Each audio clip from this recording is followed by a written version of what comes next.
I just left the hall and listened to Governor Sarah Palin's speech. And I have to tell you, I have been to 8 Republican conventions, every one since 1976. I'm an old Reagan guy. I admired the Gipper. I got to work for him in the '84 re-election campaign. And I have to tell you, that was the best political speech I have ever heard. If any of you listening to this didn't have the opportunity to see it live, I hope you'll go to your cable stations or you'll download or you'll do whatever you need to do to see it.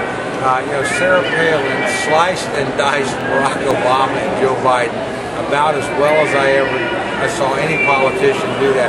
And frankly, she did it by simply talking common sense to the American people and reaffirming their fundamental beliefs about what we need to do in Washington, D.C. to change the direction of the country.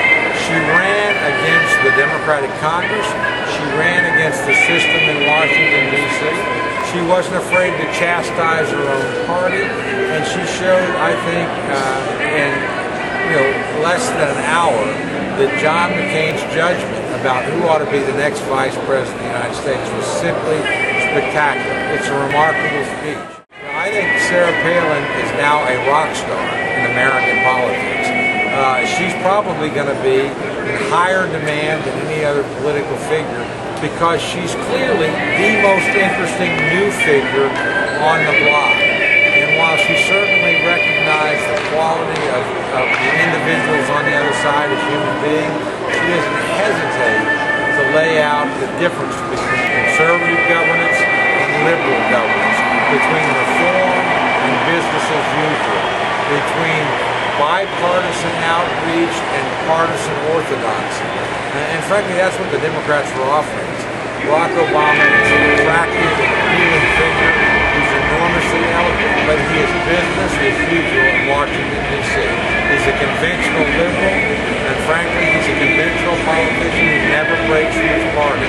John McCain is anything but conventional, and frankly, when he thinks our party is off course, he'll break and he'll do the right thing for the country. I think Sarah Palin made that case. She made it rhetorically tonight, brilliantly, but she makes it even more profoundly simply by being the person that she is and standing up and talking for the things in which she believes. So I certainly want you to help John McCain and help Sarah Palin. I think really the future of the country depends on their success. But make sure when you send them to Washington, you send them with an army.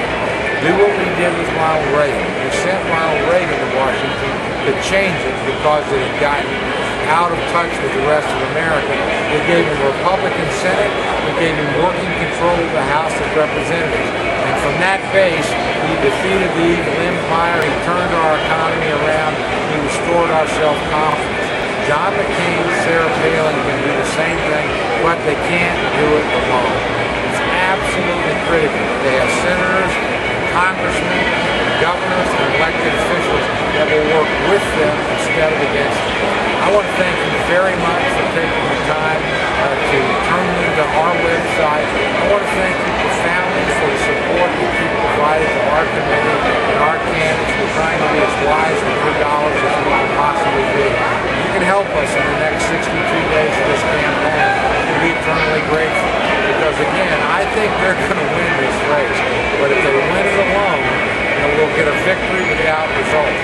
If we give John McCain and Sarah Palin the people they need to do the job that will support their vision and their program, I think we can profoundly change the direction of America. This place is rocking.